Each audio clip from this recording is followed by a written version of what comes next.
ইব্রাহিম আলাইহিস সালাতু ওয়াস সালামের বকরি পাহারা দেওয়ার জন্য 400 কুকুরের প্রয়োজন ছিল। পড়েন সুবহানাল্লাহ।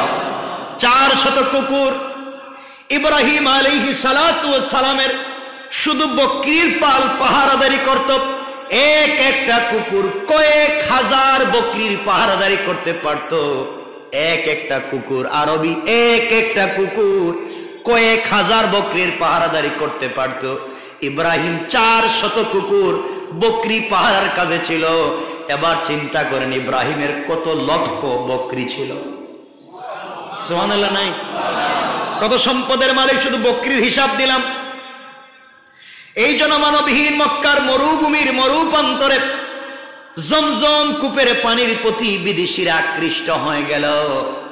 সন্তান ইসমাইলের পায়ের কদমে আল্লাহর হুকুমে জিবরিল আমিনের মাধ্যমে ইব্রাহিম আলাইহিস সালামের কলিজার টুকরা সন্তান ইসমাইলের বরকতে যে জমজম কূপের আবিষ্কার হয়েছিল, আবির্ভাব হয়েছিল মক্কার মরুভূমিতে।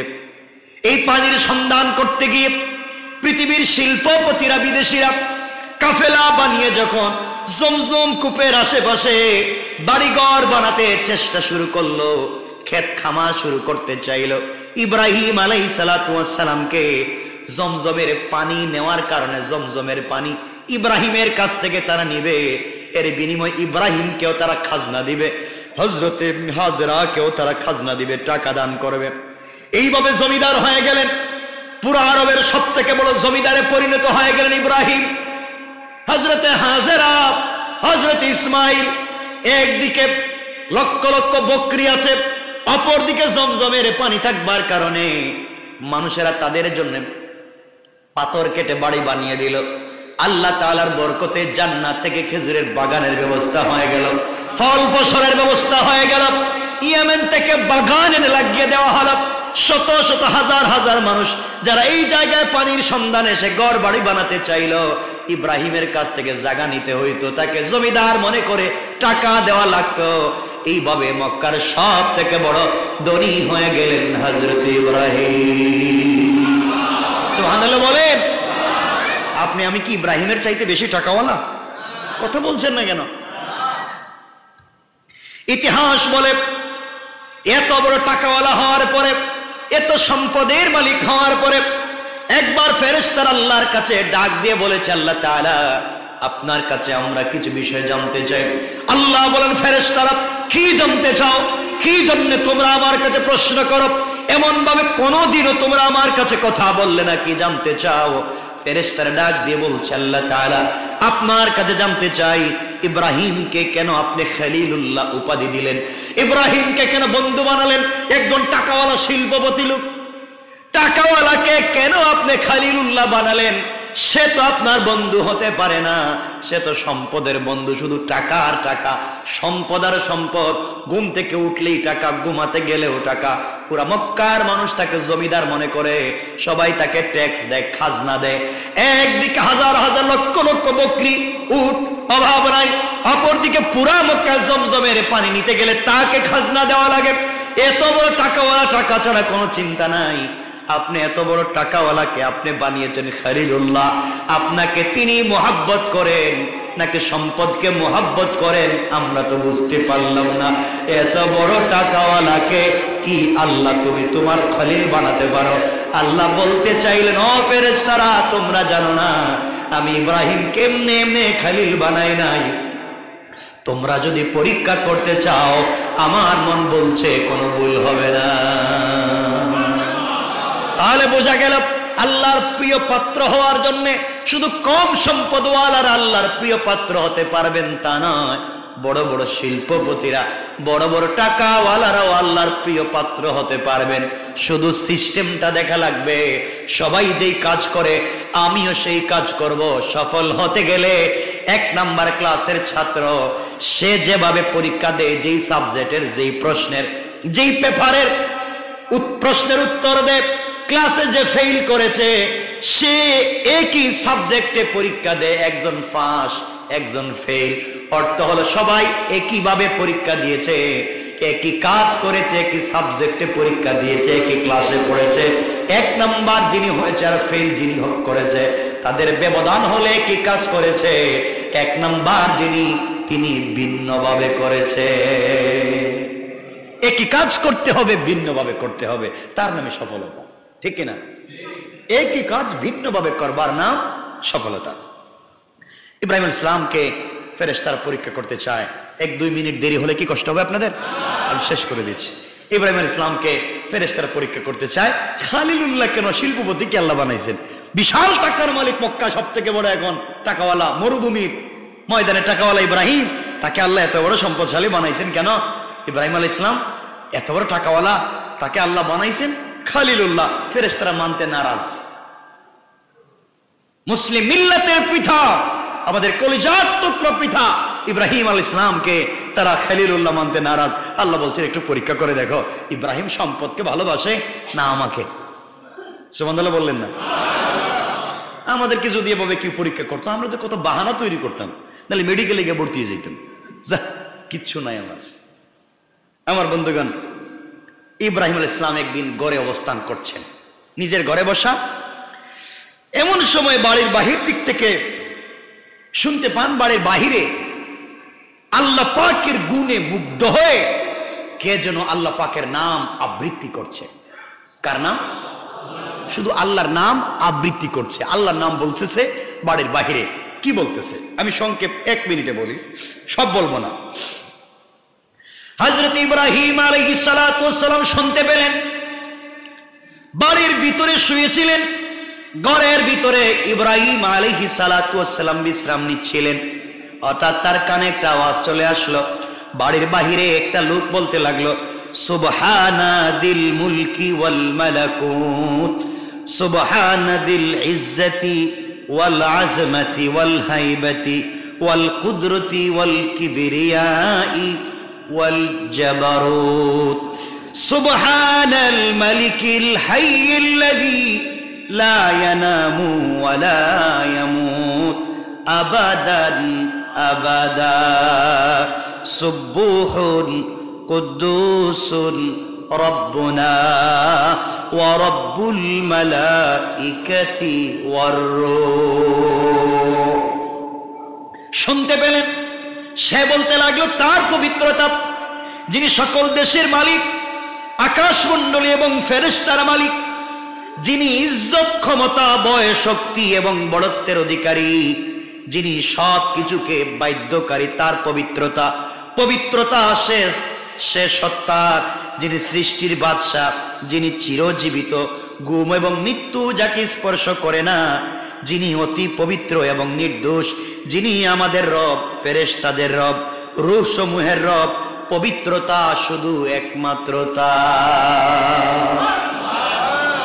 এই শব্দগুলো শুনলেন, ইব্রাহিম আলাইহিস সালাম লাফ দিয়ে উঠে গেলেন, মন্ত্রমুগ্ধের মতো শুনতে পেলেন, পাগলের মতো ঘর থেকে বের হলেন। আল্লাহর প্রতি ভক্তি শ্রদ্ধা যেন অন্তর থেকে উগলে পড়তে লাগলো, চিৎকার করে কাঁদতে লাগলেন আর দৌড়তে লাগলেন। কোথা থেকে আওয়াজগুলো আসলো, কে কথাগুলো বলেছে, কথাগুলি শুনবার জন্য তিনি পাগল হয়ে গেলেন।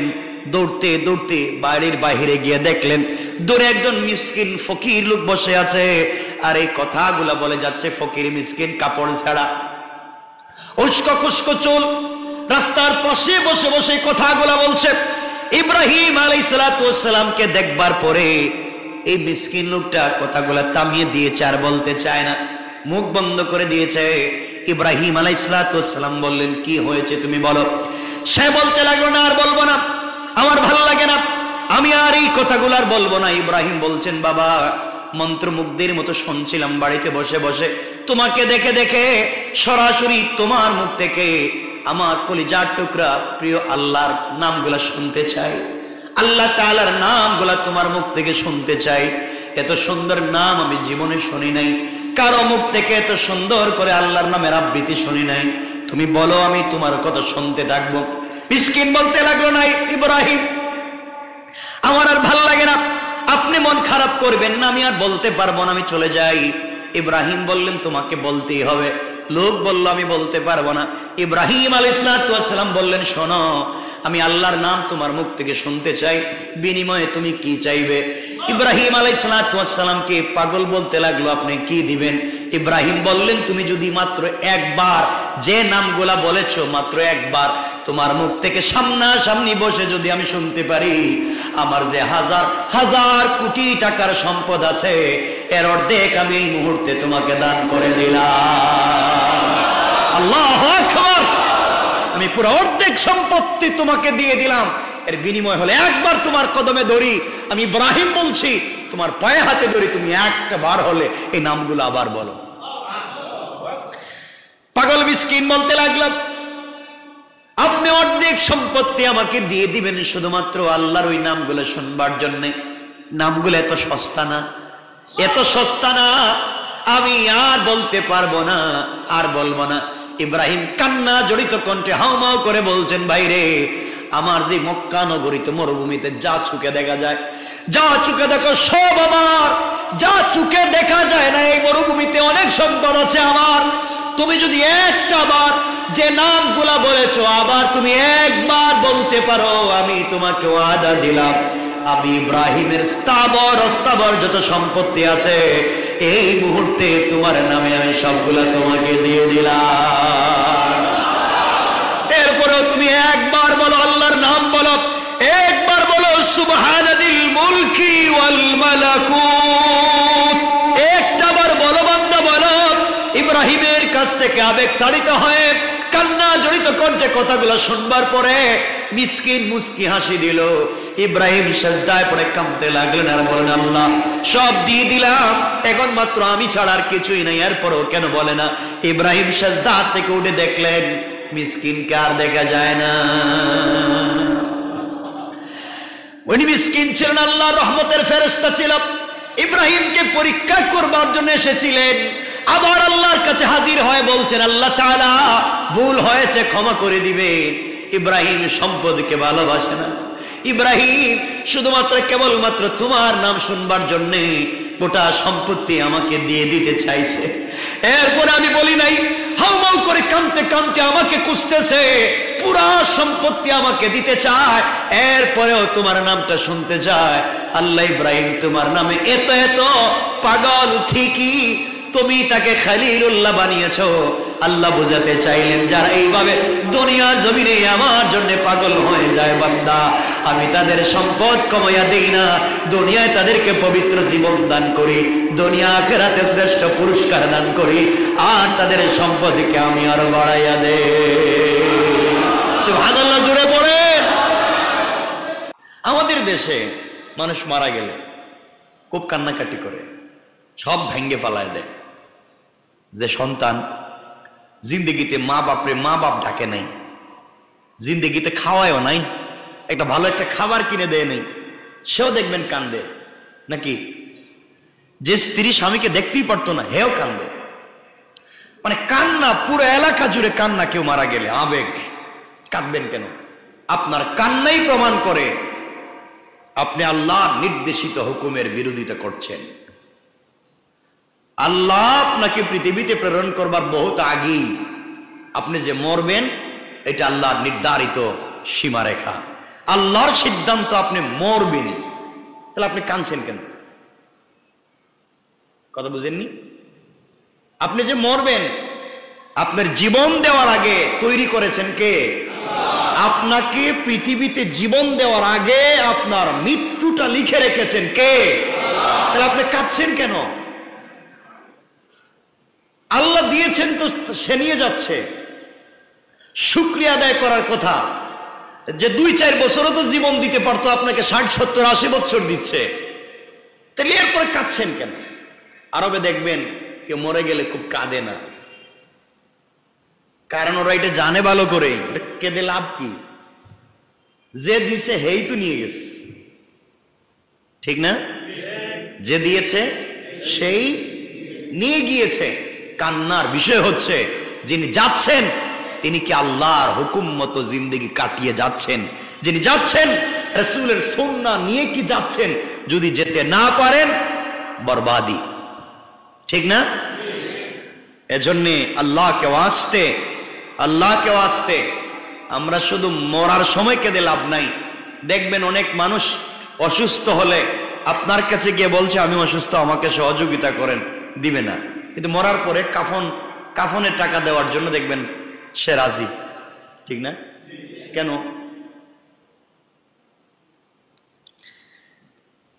আমরা কেউ মারা গেলে তার জানাজা পড়বার জন্য কত কষ্ট, কত দূর থেকে কত কষ্ট করে চলে আসি, না জানাজায় শরীক হই।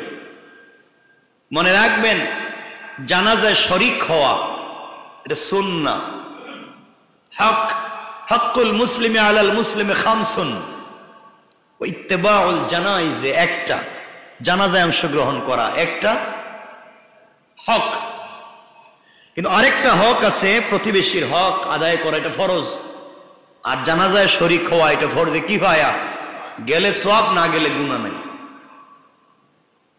আমরা জানাজার জন্য অনেক কষ্ট করি, কিন্তু যে ওয়াক্তে জানাজা হয়, আমরা যারা জানাজা পড়ি এর 80% মানুষ এর আগের ওয়াক্তের নামাজ পড়ি না। কিছু বলছেন না কেন? জানাজা পড়া ফরজে কিফায়া, পড়লে সওয়াব, না পড়লে গুনাহ নাই। আর ফরজ নামাজ না পড়লে কোনো গুনাহ নাই, না নাই মনে হয়। এক ওয়াক্ত নামাজ কাজা করলে, ছেড়ে দিলে বলছি না, আবারও বলছি, এক ওয়াক্ত নামাজ সময় মতো, ওয়াক্ত মতো, এটা মাথায় রাখবেন, জামাত বলছি না, এক ওয়াক্ত নামাজ ওয়াক্তের ভিতরে না পড়লে কয় হোক বা জাহান্নাম? কথা বলেন। হ্যাঁ, 80। এক হুকবার পরিমাণ কতটুকু? কিছু কয় না কেন? কিছু বলেন না, মনে হচ্ছে এরা কিচ্ছু বলতে পারতেছে না। জানি না, না জানি, এটু তো বুঝতেছি না, বলেন না। মোটামুটি 3 কোটি, মোটামুটি 3 কোটি, 2 কোটি 88 তো মুখস্থ হিসাব, মোটামুটি 3 কোটি। আপনি কোটির হিসাব, আর 1 মিনিটের পিটানো হেঁটে সহ্য হইত না। মোটামুটি 3 কোটি বৎসর এক ওয়াক্ত নামাজ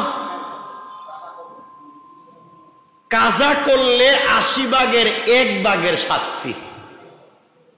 কয় ভাগের শাস্তি? এক ওয়াক্ত নামাজ কাজা করলে, ওয়াক্ত মতো না পড়লে 80 ভাগের 1 ভাগ শাস্তি, 3 কোটি বছর। কিছু বুঝছেননি আপনারা?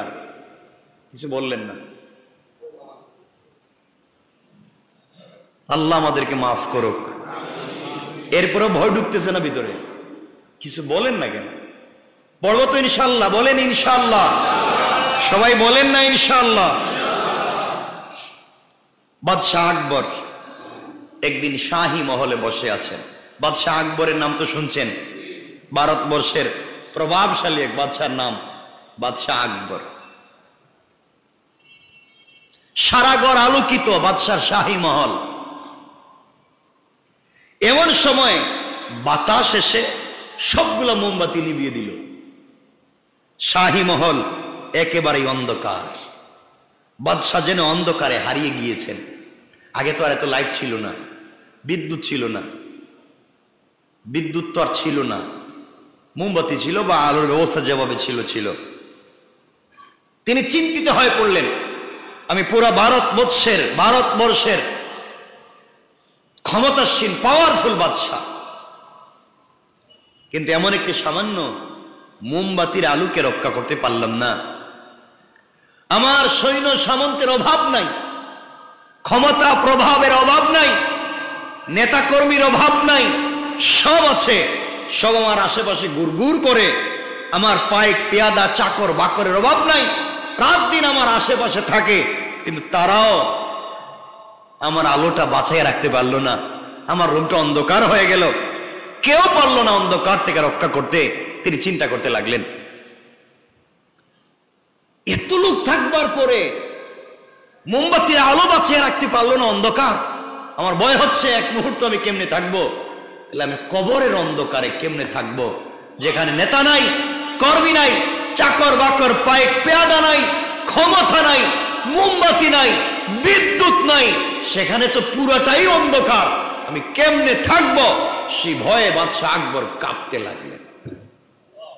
কি যে হবে আমার, কি হবে আমার? সারা রাত চিন্তায় না ঘুমিয়ে কাঁপতে কাঁপতে পরিশান হয়ে শরীর থেকে ঘাম ঝরতে লাগলো। সকালবেলা ভারাক্রান্ত হৃদয় নিয়ে, চিন্তিত মন নিয়ে দরবারে উপস্থিত হলেন বাদশাহ আকবর। মুখে কোনো কথা নাই, তার চিন্তায় বোঝা যাচ্ছে দরবারে আতঙ্ক তৈরি হয়েছে, কেউ কোনো কথা বলছে না, কারো সাহস হচ্ছে না বাদশাকে জিজ্ঞাসা করতে কি হয়েছে আপনার। ওনার একজন সেনাপতি ছিল, কাছের লোক ছিল, যাকে আপনারা চিনতেন বীরবল নামে, চিনেন, হিন্দু লোক, ভদ্রলোক, সাহস ছিল অনেক, কথা বলতেন, বাকপটু। তিনি নিঃসংকোচে বলে ফেলেন, বাদশাহ জাহাপনা কি হয়েছে আপনার, এত চিন্তিত দেখাচ্ছে কেন, কিছু বলুন তো আমাকে। বাদশাহ সব ঘটনা খুলে বললেন। বীরবল জিজ্ঞাসা করলে, জাহাপনা বলুন দেখি, আপনি যে টেনশন করতেছেন, আপনি কবরে কেমনে থাকবেন একা একা এত কষ্ট করে অন্ধকারে, আপনি বলেন তো আপনাদের রসুল পৃথিবীতে কত বছর বেঁচে ছিলেন। তিনি বললেন, তিনি তো 63 বছর বেঁচে ছিলেন।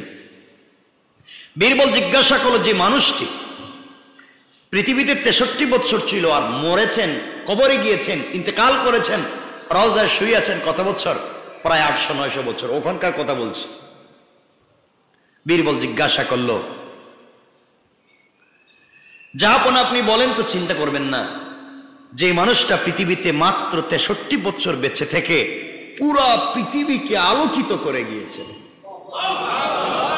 পুরা পৃথিবীকে যিনি আলোকিত করেছেন মাত্র 63 বছরে, আর এখন 800 থেকে 900 বছর কবরের ভিতরে, আমার মনে হচ্ছে মাটির নিচ এই 800-900 বছরে পুরো আলোকিত করে রাখছেন। আমার মন বলছে, দুনিয়ায় যদি আপনি তাকে অনুসরণ করেন, দুনিয়ায় যেমন তার আলো পাবেন, ইন্তেকাল করলেও নিশ্চয় অন্ধকার কবরে থাকবেন না, তার আলোতে আপনার কবর আলোকিত হয়ে যাবে। বুঝাতে চাইল হিন্দু ভদ্রলোক, যদিও তিনি হিন্দু ছিলেন, কথাটা 100% সত্য বলেছেন। যারা দুনিয়াতে রাসূল পাকের সুন্নতকে, সুন্নত তার আলোকে ধরে রাখতে পারবে, সে আলো নিয়ে কবরে যেতে পারবে, কবরটা পুরা রাসূলের সুন্নতে আলোকিত হয়ে উঠবে। পারবো না ইনশাআল্লাহ? বলেন না ইনশাআল্লাহ? এজন্য আল্লাহর ওয়াস্তে আমরা দুনিয়ার জমিনে এত খারাপ হয়েছি। আল্লাহ যা পৃথিবীতে সৃষ্টি করেছেন সব আল্লাহর হুকুম ঠিকমতো মানে। উদ্ভিদ নিজ পথে চলে, আল্লাহ যেভাবে বলছেন সেভাবে চলে। পাখি নিজ নিজ পথে চলে, আল্লাহ যেভাবে বলছেন সেভাবে চলে। আকাশের গায়ে যত নক্ষত্র দেখা যাচ্ছে সব তাদের নিজ নিজ কক্ষপথে চলে। সূর্য প্রতিদিন তার কক্ষপথে চলে। সবগুলা গ্রহ কক্ষপথে, অর্থাৎ আল্লাহর হুকুম মতো, আল্লাহ যেভাবে বলছেন সূর্য এভাবেই চলে, চন্দ্র এভাবেই চলে, বুধ এভাবেই চলে, শুক্র এভাবেই চলে। সব গ্রহগুলা আল্লাহর হুকুম মতো তার কক্ষপথে চলে। যদি একবার কক্ষপথ চেঞ্জ করে তাহলে পুরো পৃথিবী ধ্বংস হয়ে যাবে, ঠিক না? একবার কক্ষপথ চেঞ্জ করে পুরো পৃথিবী ধ্বংস হয়ে যাবে। সবাই আল্লাহর হুকুম মতো নিজ নিজ রাস্তায় চলে, কিন্তু চলে না শুধু মানুষ, ঠিক না? সবাই চলে কক্ষপথে, সবাই চলে বাতানু পথে, কিন্তু চলে না শুধু মানুষ। বুঝেও পারা যায়। একে বুঝানোর জন্য আল্লাহ লক্ষাধিক আম্বিয়া কেরামকে পাঠিয়েছেন। 1,24,000 আর 2,24,000 যাই বলেন, লক্ষাধিক আম্বিয়া কেরামকে আল্লাহ পৃথিবীতে পাঠিয়েছেন শুধুমাত্র পথটা ঠিক রাখবার জন্য। রাখেনি ঠিক? মসজিদ থেকে বাইরে হইলে তো কোনো পথ ঠিক থাকে না, কথা বলেন নাকি? বাইরে হইলেই সব পথ শেষ। এজন্যে গত জুমার আরেকটা আলোচনা ছিল, গত জুমাই যে মিথ্যা কথা বলা যাবে না। গত জুমায় বা আগের জুমায় আমি ভুলে গিয়েছি, মিথ্যা বলা যাবে না। এক ব্যক্তি রসুলের কাছে এসেছিল, গুনাহ ছেড়ে, রসুল বলছেন মিথ্যা ছেড়ে দাও, সব ঠিক হয়ে যাবে। ঠিকও হয়ে গিয়েছে। তো আমরা পারবো তো ইনশাআল্লাহ? ইনশাআল্লাহ। মুহাম্মদ সাল্লাল্লাহু আলাইহি ওয়াসাল্লাম যে পথ নিয়ে এসেছেন, এই পথে যে চলবে সেই মানুষ। আবারও বলছি, রসুল যে পথ নিয়ে এসেছেন এই পথে যে চলবে সে মানুষ, আর রাসূল যে পথ নিয়ে এসেছেন এই পথে যে চলবে না সে মানুষ।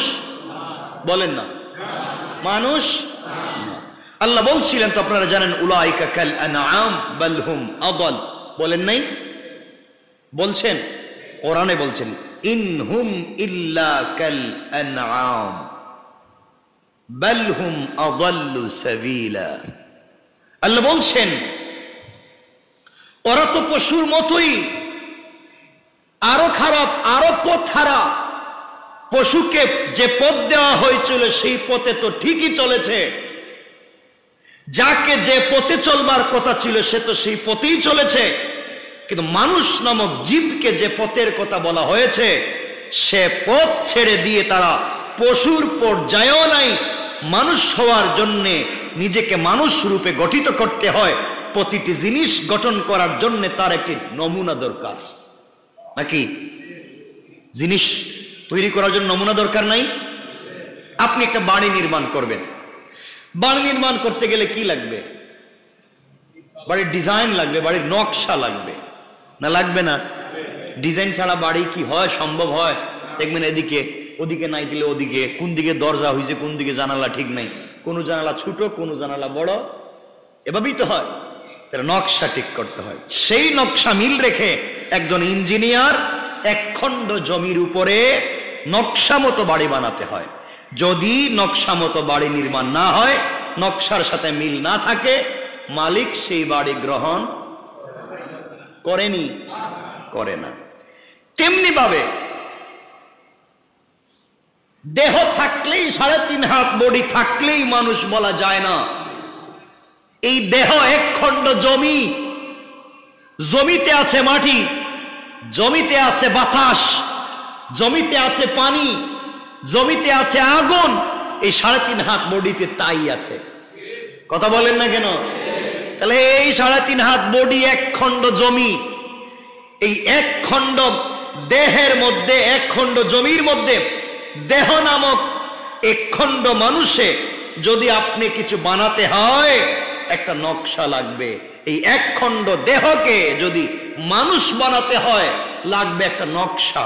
কি লাগবে? কথা বলেন না কেন? আর এই নকশার নাম হলো মুহাম্মদুর রাসূলুল্লাহ সাল্লাল্লাহু আলাইহি ওয়াসাল্লাম। এই দেহ নামক ময়দানকে, দেহ নামক একখণ্ড মাটির টুকরাকে যদি মানুষ বানাতে হয়, জমির একখণ্ড টুকরাকে সুন্দর ডিজাইন করা বিল্ডিং বানাতে হয় যেমন নকশা লাগে, 3.5 হাত বডি নামক একখণ্ড ময়দানকে মানুষ বানাতে গেলেও একটা নকশা লাগবে, আর সেই নকশার নাম মুহাম্মদুর রাসূলুল্লাহ সাল্লাল্লাহু আলাইহি ওয়াসাল্লাম। তার সাথে মিল রেখে নিজেকে গড়তে না পারলে সে মানুষ হিসাবে গণ্য হতে পারে না। আল্লাহ তা গ্রহণ করবেন না, কারণ সে আবর্জনা হয়ে যায়, তাকে জাহান্নামে নিক্ষেপ করবেন। এই দেহ নামক একখণ্ড জমিকে নকশা মুহাম্মদুর রাসূলুল্লাহর নকশায় মানুষ বানাবার জন্যই আল্লাহ বলছেন কোরআনে কারীমের 33 নম্বর সূরা, সূরা আহজাবের 21 নম্বর আয়াতের অংশে বলেছেন, লাকাদ কানা লাকুম ফি রাসূলিল্লাহি উসওয়াতুন হাসানা। তোমরা যে মানুষের ডিজাইন চাও, মানুষের নকশা চাও, আল্লাহ যে মানুষ চায়, আল্লাহ জান্নাতে দেওয়ার জন্য যে ডিজাইন চায়, যে নকশা চায় মানুষের বডিতে, সেই নকশা হচ্ছে মুহাম্মদুর রাসূলুল্লাহ। আমার কথা কি বুঝতে পারছেন? কথা বলেন না, বুঝতে পারছেন? তাইলে আমাদের এই দেহ নামক একখণ্ড জমিকে মানুষ বানাতে গেলে যে নকশা লাগবে, এই নকশার নাম বলেন না সবাই? পারবো তো ইনশাআল্লাহ? তাইলে আমাদের আদর্শ পশ্চিমা নয়, আমাদের আদর্শ হাঁটুর উপরে প্যান্ট পরা, ছেঁড়া কাপড় পরা, দাঁড়িয়ে প্রস্রাব করা, এই লোক আমাদের আদর্শ নয়। আমাদের নকশা একটাই, তার নাম মুহাম্মদুর রাসূলুল্লাহ সাল্লাল্লাহু আলাইহি ওয়াসাল্লাম। মুহাম্মদুর রাসূলুল্লাহ তার জিন্দেগিতে কোনোদিন মিথ্যা বলেন নাই। মুহাম্মদুর রাসূলুল্লাহ তার জিন্দেগিতে আমানতের খেয়ানত করেন নাই।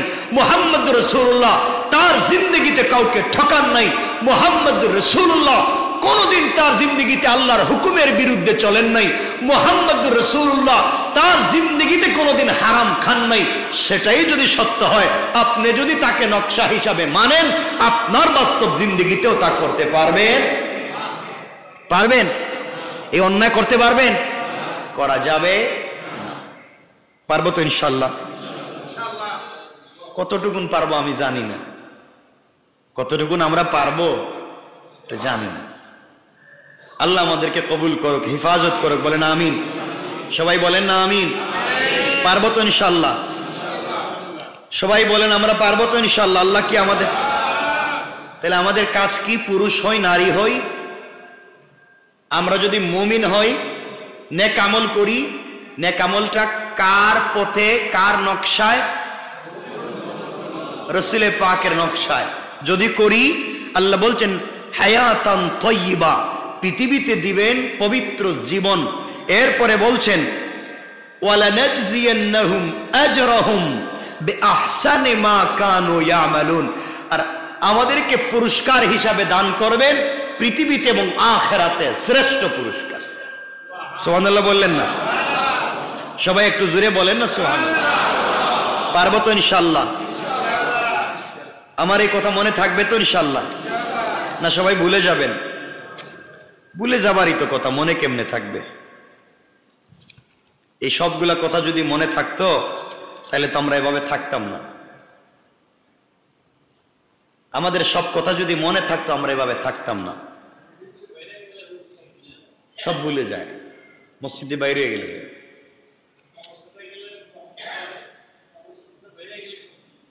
এজন্য আমরা যেন না বলি, আমরা সব সময় মনে রাখবো আল্লাহকে এবং রাসূলকে।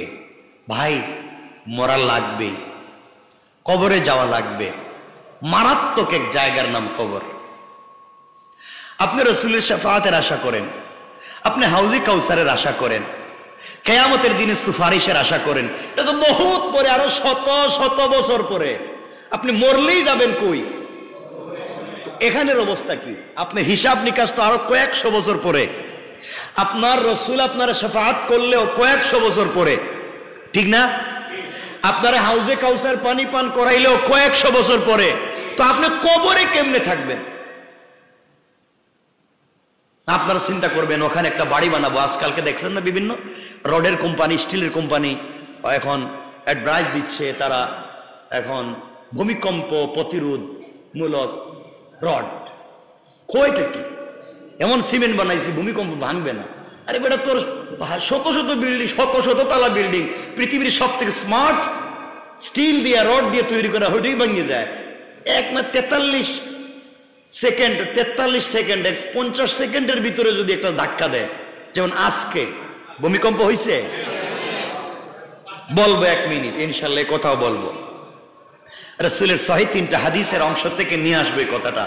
আজকেও ভূমিকম্প হয়েছে, একবার না কিন্তু 2 বার, ফজরের পরে পরে এবং 10টার আগে আগে। ঠিক আছে তো? 2 বার।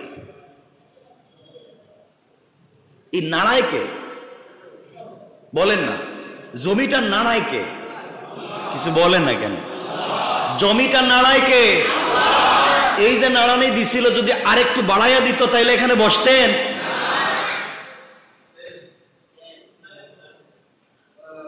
কেন বুঝেন না? যাক, আমরা সামনের দিকে যাই। অনেক কথা বাকি ছিল, আমাদের সময় শেষই হয়ে যাচ্ছে।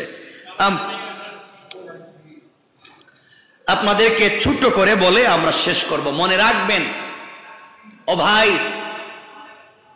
যাদেরকে আল্লাহ সম্পদ দিয়েছেন, আপনি কিয়ামতের দিন বলবেন হয়তো আল্লাহ আমাকে অনেক সম্পদ দিয়েছিলেন, আমি আর দুনিয়ার সম্পদের পিছনে পড়ে আমি তোমার ঠিক মতো ইবাদত করতে পারিনি, আর রাসূলের তরিকা ভুলে গিয়েছিলাম। টাকা আছে, দুবাই গিয়ে শয়তানি নাফরমানি করছি। টাকা আছে, ব্যাংকক গিয়েছি, সিঙ্গাপুরে গিয়েছি, যা মন চায় তা করেছি। আল্লাহ, আমি তো দেখবেন একটা লোক পৃথিবীর সব দেশ ঘুরে টাকা নিয়ে, কিন্তু হজের কথা বললেই বলে সময় আসুক, আরেকটু সময় আসুক। ব্যাপারটা কি? এর অর্থ হলো আল্লাহ তাকে দুনিয়ার সব জায়গায় যাওয়ার সুযোগ দিয়েছেন, কিন্তু আল্লাহ তার উপরে এত সন্তুষ্ট, তার ঘরে যাইতে দিচ্ছেন না। কথা বলেন না কেন? আল্লাহ এতটুকুনি অসন্তুষ্ট, সব জায়গায় যাইতে দেন, তার ঘরে যাইতে দেন না, কারণ নাফরমানকে রব তার কাছে যেতে দেন না। যে নামাজ পড়তে পারে না, আপনি ভাববেন না যে আপনি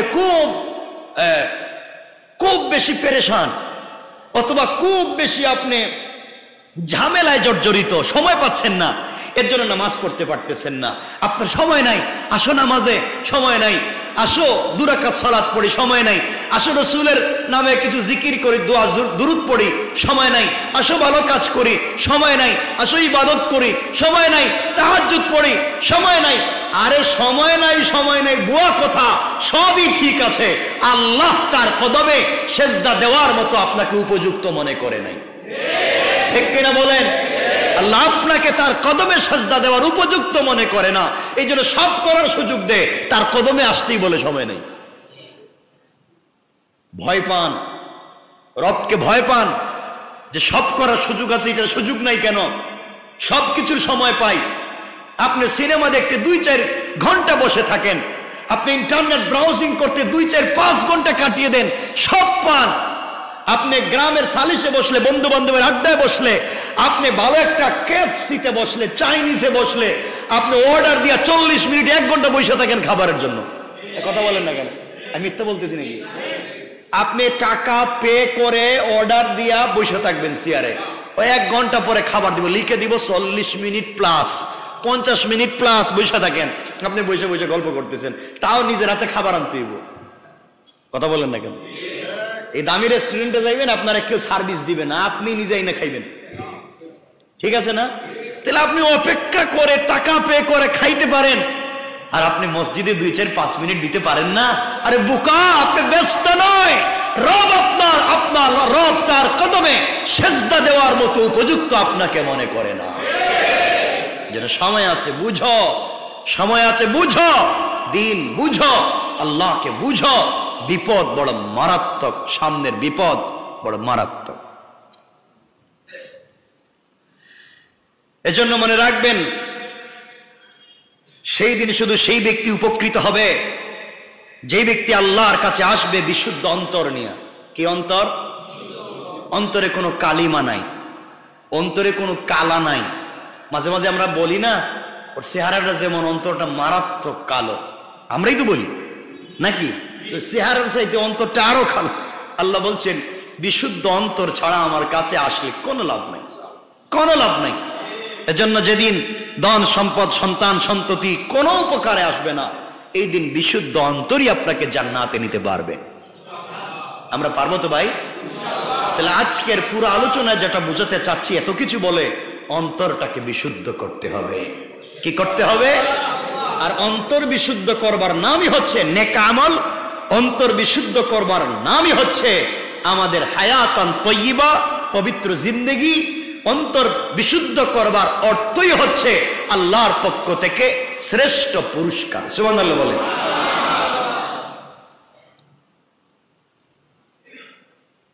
মানুষের জন্য সামনে এমন একটা কঠিন দিন অপেক্ষা করছে, বড় ভয়। এখানে টাকা পয়সা, ধন দৌলত, সন্তান সন্ততি, লোকবল কোনো কাজে আসবে? কথা বলেন না। শুধু কাজে আসবে স্বচ্ছ বিশুদ্ধ অন্তর। আর এই অন্তর বিশুদ্ধ করা যায় তাকওয়ার মাধ্যমে, আর অন্তরকে পরিশুদ্ধ করা যায় রাসূল সাল্লাল্লাহু আলাইহি ওয়াসাল্লামের কিসের মাধ্যমে? চরিত্রের মাধ্যমে, আদর্শের মাধ্যমে, নকশার মাধ্যমে। নকশা কদম একমাত্র রাসূল পাক সাল্লাল্লাহু আলাইহি ওয়াসাল্লামের। অন্তরকে বিশুদ্ধ রাখবার জন্য আল্লাহ পাক মানুষের জন্য অনেক কিছু রেখে দিয়েছেন। ধনীর জন্য সহজ, গরিবের জন্য সহজ অন্তরকে বিশুদ্ধ করা। বাদশার জন্য সহজ, ফকিরের জন্য সহজ। স্বাস্থ্যবান লোকের জন্য যেমন সহজ, রোগা লোকের জন্য তেমন সহজ। কিয়ামতের দিন কেউ কোন রূপ উজর দেখাতে পারবে না, আমার এটা ছিল না, ওইটা ছিল, এজন্য এটা পারি নাই, ওইটা পারি নাই। এই উজরের কাজ আছে? কথা বলেন না কেন? আপনাকে আল্লাহ টাকা পয়সা দিয়েছেন, আপনি ধন সম্পদ উপার্জন করতে ব্যস্ত ছিলেন, বহুত টাকা পয়সা উপার্জন করছেন, এজন্য আপনি ঠিক মতো ইবাদত করতে পারেন নাই। বিদেশে গেছেন, ঈদের দিন কাজ করছেন, ঠিক মতো ইবাদত করতে পারেন নাই, 8-10 ঘন্টা ডিউটি করতে এক ওয়াক্ত নামাজ পড়তে পারেন নাই। আল্লাহর কাছে বলছেন, আল্লাহ তুমি তো মাফ করো, আমি তো দুনিয়ার এইগুলাতে পিছনে পড়ে আমি ইবাদত করতে পারি নাই, তুমি আমাকে মাফ করে দাও। আমার মুসলমান বন্ধুগণ, গভীর মনোযোগ। আল্লাহ রাব্বুল ইজ্জত ওয়াল জালাল ওই সময় কোন বান্দা যখন আল্লাহকে বলবে, আল্লাহ তাআলা দুনিয়ার জমিনে তুমি সম্পদ আমাকে দিয়েছিলে, সম্পদ গুলার কারণে ব্যতিব্যস্ত হয়ে গিয়েছিলাম, সময় ঠিক মতো পাই নাই, ইবাদত করতে পারি নাই। আল্লাহ তাআলা আমি বড় দায়িত্বশীল ছিলাম, সমাজের বড় লোক ছিলাম, সমাজের মানুষের সালিশ ব্যাপার সমাধান করতে গিয়া দুনিয়ার জমিনে ব্যাংক, জব, টাকা পয়সা, ফ্যাক্টরি, ইন্ডাস্ট্রি এগুলা দেখতে গিয়ে, সবকিছুর হিসাব ঠিক মতো করতে গিয়ে, অফিসের হিসাব, টাকা পয়সার হিসাব, সম্পদের হিসাব ঠিক মতো করতে গিয়ে, ফ্যাক্টরি ইন্ডাস্ট্রির হিসাব ঠিক মতো করতে গিয়ে মাথার চুল ঠিক মতো থাকে নাই, পড়ে গিয়েছে। আল্লাহ তাআলা ওই সময় তোমার ইবাদত ঠিক মতো করতে পারি নাই। আল্লাহ রাব্বুল ইজ্জত ওয়াল জালাল ওই সময় দাঁড় করিয়ে দিবেন দুনিয়ার জমির একজন বড় পয়গম্বর হযরত ইব্রাহিম খলিলুল্লাহ আলাইহিস সালাতু ওয়াস সালাম কে আল্লাহ তাআলা দাঁড় করিয়ে দিবেন। ইব্রাহিম আলা নবিয়ুনা আলাইহিস সালাতু ওয়াস সালাম কে দাঁড় করিয়ে আল্লাহ বুঝাতে চাইবেন, বান্দারে তুমি বলেছো সম্পদের কারণে তুমি ঠিক মতো ইবাদত করতে পারো নাই, তুমি কি জানো আমার ইব্রাহিমের সম্পদ কেমন ছিল? তোমার কি জানা আছে? তুমি কি তার চাইতে বেশি সম্পদশালী ছিলে নাকি? কেন তুমি ঠিক মতো ইবাদত করলে না? এখন প্রশ্ন আসবে, ইব্রাহিম আলাইহিস সালাতু ওয়াস সালামের সম্পদ কেমন ছিল আমরা তো জানি না। ইব্রাহিম আলাইহিস সালাতু ওয়াস সালামের সম্পদ কেমন ছিল? এত বেশি সম্পদের মালিক ছিলেন ইব্রাহিম আলা নবিয়ুনা আলাইহিস সালাতু ওয়াস সালাম। তার আরবি বকরির পাহারা দেওয়ার জন্য, বকরির যে পাল ছিল ইব্রাহিম আলাইহিস সালাতু ওয়াস সালামের, বকরি পাহারা দেওয়ার জন্য 400 কুকুরের প্রয়োজন ছিল। পড়েন সুবহানাল্লাহ। 400 কুকুর ইব্রাহিম আলাইহিস সালাতু ওয়াস সালামের শুধু বকরির পাল পাহারাদারি করত। এক একটা কুকুর কয়েক হাজার বকরির পাহারাদারি করতে পারত।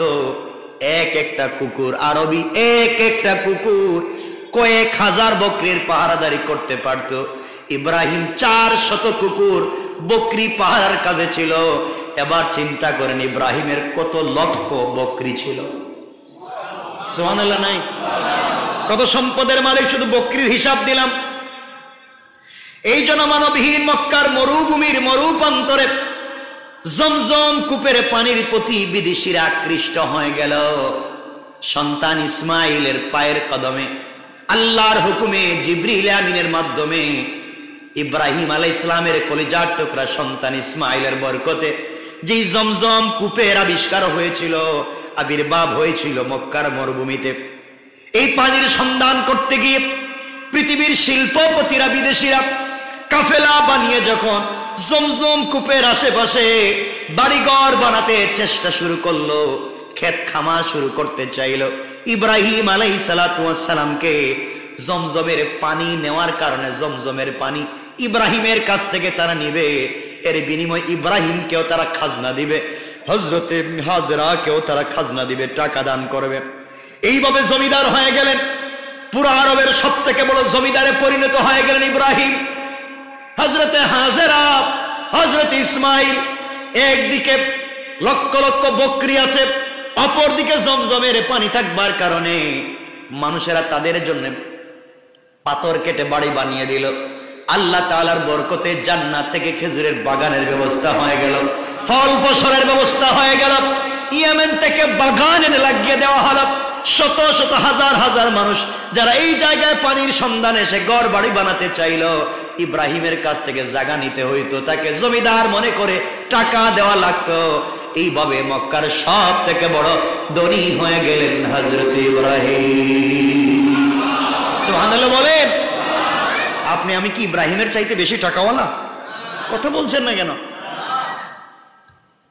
ইতিহাস বলে এত বড় টাকাওয়ালা হওয়ার পরে, এত সম্পদের মালিক হওয়ার পরে একবার ফেরেশতারা আল্লাহর কাছে ডাক দিয়ে বলেছে, আল্লাহ তাআলা আপনার কাছে আমরা কিছু বিষয় জানতে চাই। আল্লাহ বলেন, ফেরেশতারা কি জানতে চাও? কি জন্য তোমরা আমার কাছে প্রশ্ন করো?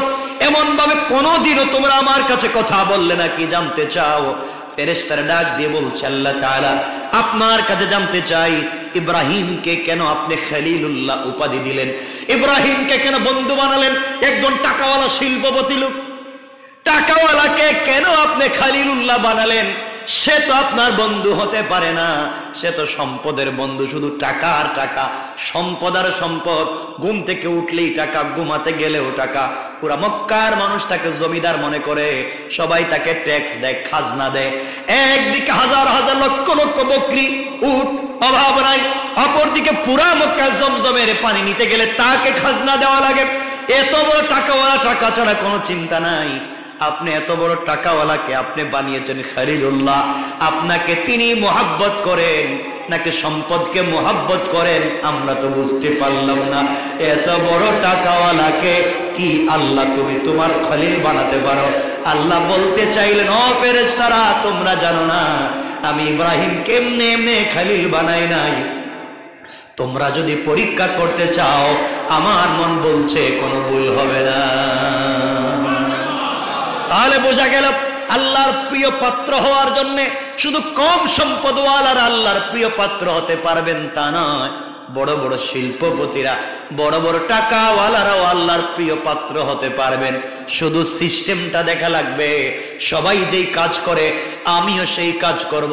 সফল হতে গেলে 1 নাম্বার ক্লাসের ছাত্র সে যেভাবে পরীক্ষা দেয়, যেই সাবজেক্টের, যেই প্রশ্নের, যেই পেপারের প্রশ্নের উত্তর দেয়, ক্লাসে যে ফেল করেছে সে একই সাবজেক্টে পরীক্ষা দেয়, একজন পাস একজন ফেল।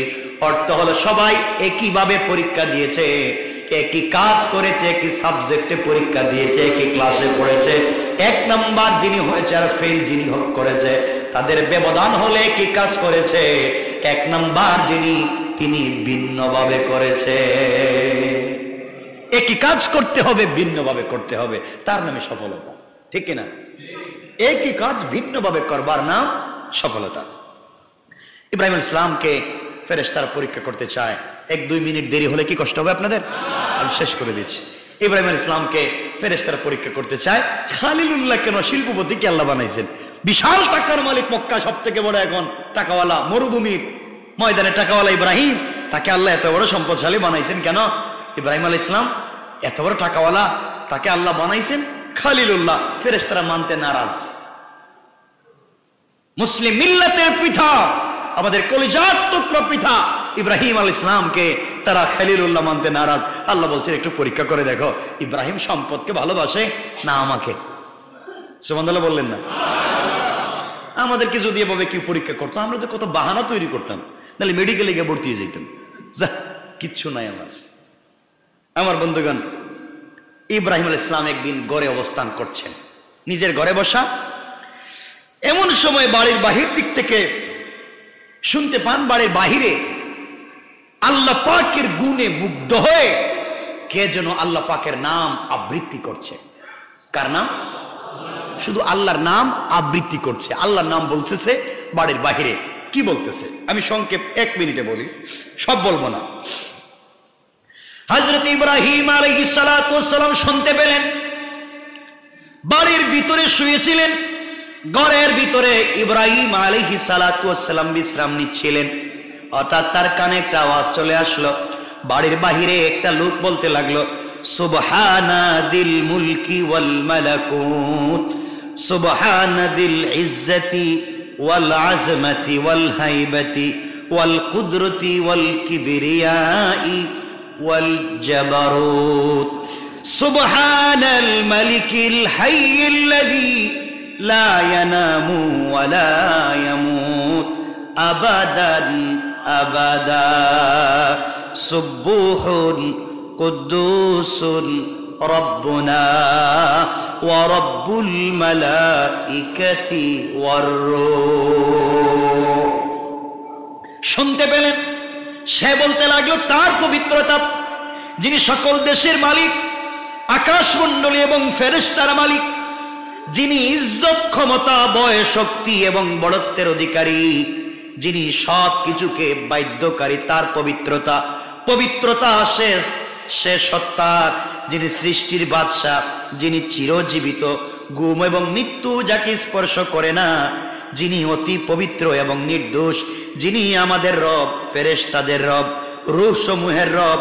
পবিত্রতা শুধু একমাত্র তার।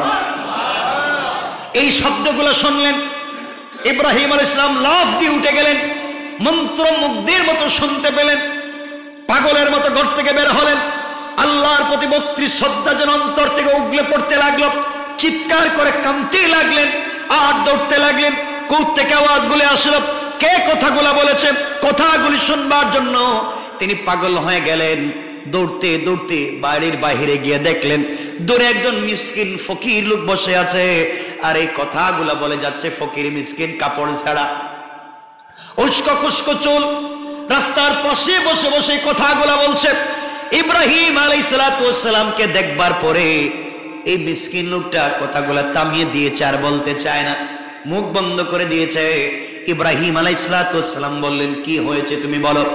সে বলতে লাগলো, না আর বলবো না, আমার ভালো লাগে না, আমি আর এই কথাগুলো আর বলবো না। ইব্রাহিম বলছেন, বাবা, মন্ত্রমুগ্ধের মতো শুনছিলাম বাড়িতে বসে বসে, তোমাকে দেখে দেখে সরাসরি তোমার মুখ থেকে আমার কলিজার টুকরা প্রিয় আল্লাহর নামগুলা শুনতে চাই, আল্লাহ তাআলার নামগুলা তোমার মুখ থেকে শুনতে চাই।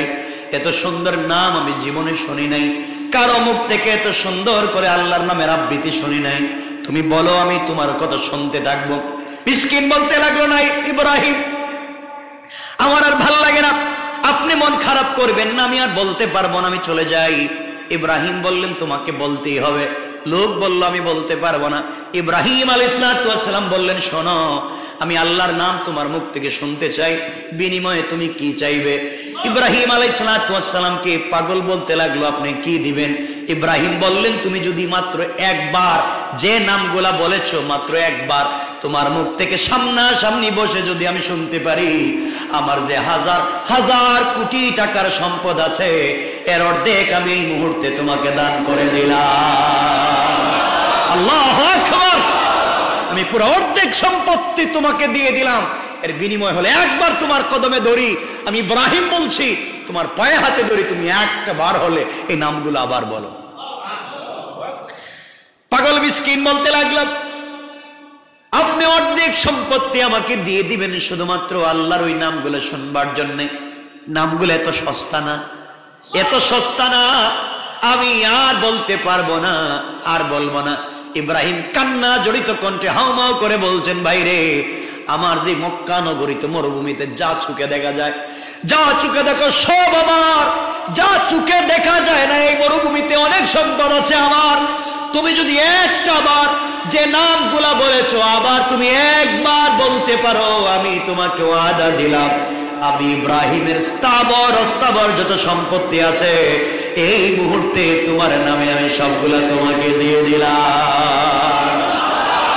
এরপরেও তুমি একবার বলো, আল্লাহর নাম বলো, একবার বলো সুবহানাদিল মুলকি ওয়াল মালাকুত, একটাবার বলো বান্দা বলো। ইব্রাহিমের কাছ থেকে আবেগ তাড়িত হয়ে কান্না জড়িত কণ্ঠে কথাগুলো শুনবার পরে মিসকিন মুস্কি হাসি দিল।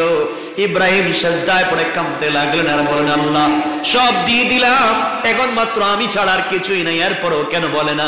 ইব্রাহিম সিজদা থেকে উঠে দেখলেন মিসকিনকে আর দেখা যায় না। উনি মিসকিন ছিলেন, আল্লাহর রহমতের ফেরেশতা ছিল, ইব্রাহিমকে পরীক্ষা করবার জন্য এসেছিলেন। আবার আল্লাহর কাছে হাজির হয়ে বলছেন, আল্লাহ তাআলা ভুল হয়েছে, ক্ষমা করে দিবেন। ইব্রাহিম সম্পদকে ভালোবাসে না, ইব্রাহিম শুধুমাত্র কেবলমাত্র তোমার নাম শুনবার জন্যে গোটা সম্পত্তি আমাকে দিয়ে দিতে চাইছে। এরপরে আমি বলি নাই, হাউমাউ করে কাঁদতে কাঁদতে আমাকে খুঁজতেছে, পুরা সম্পত্তি আমাকে দিতে চায়, এরপরেও তোমার নামটা শুনতে চায়। আল্লাহ ইব্রাহিম তোমার নামে এত এত পাগল ঠিকই, তুমি তাকে খলিলুল্লাহ বানিয়েছো। আল্লাহ বোঝাতে চাইলেন, যারা এইভাবে দুনিয়ার জমিনে আমার জন্য পাগল হয়ে যায় বান্দা, আমি তাদের সম্পদ কমাইয়া দেই না, দুনিয়ায় তাদেরকে পবিত্র জীবন দান করি, দুনিয়া আখিরাতে শ্রেষ্ঠ পুরস্কার দান করি, আর তাদের সম্পদকে আমি আরো বাড়াইয়া দেই। সুবহানাল্লাহ, জুড়ে পড়ে। কত কথা, সময় তো 31 হয়ে গেছে, আর কোনো কথাই বলা যাবে না, বহুত কথা লম্বা। ইব্রাহিমের এই কথাও আরো লম্বা কথা, এখানে রেখে দিতে চাইলাম। কথাগুলো শোনেন দিল দিয়ে, 1 মিনিটে। আজকে ভূমিকম্প হয়েছে, হয় নাই? বারবার ভূমিকম্প হচ্ছে পৃথিবীতে, বারবার হচ্ছে। ভূমিকম্প কেন হচ্ছে? ভূমিকম্প হওয়ার কারণ কি? রাসূল পাক সেই হাদিসে বলেছেন, যখন পৃথিবীতে ভয়াবহ মহামারী দেখা দিবে, মহামারীর পরে আসবে জালাজিল, মহামারীর পরে আসবে ভূমিকম্প। ভূমিকম্প এমন প্রকট রূপ ধারণ করবে, পৃথিবীর বিভিন্ন জায়গায় জায়গায় ভূমিকম্প দেখা দিবে। তখন সব থেকে বড় ভূমিকম্প হবে 3টা। একটা হবে পৃথিবীর পূর্ব প্রান্তরে। এটা কোথায়? কোথায় এটা? কোথায়? এই এশীয় ভারতে। এটা কি পৃথিবীর পশ্চিমে? আর একটা হবে পৃথিবীর পশ্চিমে, অর্থাৎ পশ্চিমা দুনিয়ায়। আর একটা হবে মধ্যখানে, অর্থাৎ কোথায়? আরব বিশ্বে। যখন ভূমিকম্প হবে, দুনিয়ার অস্তিত্ব হারিয়ে যাবে। সুতরাং আজ আল্লাহ রাসূল বলছেন, মহামারীর পরে এই ভূমিকম্পগুলা দেখা দিবে। মহামারী কি আসে নাই? আসে নাই? গোটা দুনিয়াকে মহামারী গ্রাস করেছিল। রাসূল বলেছেন এরপরে আসবে ভূমিকম্প। কারণ মহামারী যেতে না যেতেই এখানে ভূমিকম্প, ওই দেশে ভূমিকম্প। কয়েকদিন আগে হলো তুর্কিতে ভূমিকম্প, এর আগে হলো ইন্দোনেশিয়ায় ভূমিকম্প, এর আগে হলো জাপানে ভূমিকম্প। আমাদের দেশেই তো কয়েকবার ভূমিকম্প হয়ে গেল, হচ্ছে। আর ভূমিকম্প হচ্ছে, আর আমরা বানাচ্ছি রড, স্টিল আর সিমেন্টের অ্যাডভার্টাইজ দিচ্ছি টেলিভিশনে, ভূমিকম্প প্রতিরোধমূলক সিমেন্ট। তোমার কপালে ঠাডা পড়ো। ভূমিকম্প দিচ্ছেন আল্লাহ, তুমি সিমেন্ট দিয়ে বাসাইয়া দিবা। এজন্য আমি বলতে চাই, মানুষের ঈমানকে শক্তিশালী করতে হবে, ফিরে যেতে হবে আল্লাহর দিকে। এজন্য মহামারী আসছে, প্রকট রূপ ধারণ করেছে। রাসূল সাল্লাল্লাহু আলাইহি ওয়াসাল্লাম আরো বলেছেন, এগুলা শেষ নয়, আবার বলছি, এগুলা কথা বলার মতো না, এরপরে বলে দিচ্ছি, আরো বলছি। রাসূল ইসলাম বলেছেন, এই সময় যখন চলে আসবে, যখন মহামারী দেখা দিবে, ভূমিকম্প দেখা দিবে, তখন পৃথিবীর জলবায়ুকে নিয়ন্ত্রণ করতে থাকবে দাজ্জাল। কে? কেন? এই গোটা দুনিয়াকে নিয়ন্ত্রণ করবে, চালাবে এক সময় দাজ্জাল। সুতরাং তার জলবায়ু নিয়ন্ত্রণের দরকার। আজ আমরা দাজ্জালও চিনি না, আর জলবায়ু নিয়ন্ত্রণ হচ্ছে কোত্থেকে? পৃথিবীতে কোথাও দেখবেন ভয়াবহ ঠান্ডা, এর কাছে লেগে গেছে আগুন, সব পুরা জঙ্গল, পুরা পাহাড়, পুরো এলাকা জ্বলে ছাই হয়ে যাচ্ছে। নাই? আগুন লাগতেছে না? আপনার এটা কি কোন? দাবানো। যেই দেশে ঠান্ডা ভয়াবহ, মানুষ ঘর থেকে বের হয় না, ওখানে লাগতেছে আগুন, পুড়ে যাচ্ছে সব। কিয়ামতের আলামত। আজকে আপনারা জানেন, রাশিয়ার এক কর্নার থেকে সব থেকে বেশি বরফ গলতে শুরু করেছে, বরফ কমে যাচ্ছে, সব ধ্বংস হয়ে যাচ্ছে, জলবায়ুর পরিবর্তন হচ্ছে। কি থেকে কি হয়ে যাচ্ছে? যেই আরব বিশ্ব পানি পায় না, সবুজের চোখেও দেখে না, এই আরব বিশ্ব এখন সবুজায়ন হয়ে যাচ্ছে, ঠিক কিনা? আর চোখে দেখা কোথায় তো বলতেছে, হাদিসে রাসূল বলছেন কিয়ামতের আলামত গুলা সবুজায়ন হয়ে যাচ্ছে। যে নদীর কথাগুলা বলছেন, নদীগুলো আজকে শুকিয়ে যাচ্ছে, সব কিয়ামতের আলামত। আল্লাহ আমাদেরকে হেফাজত করুন।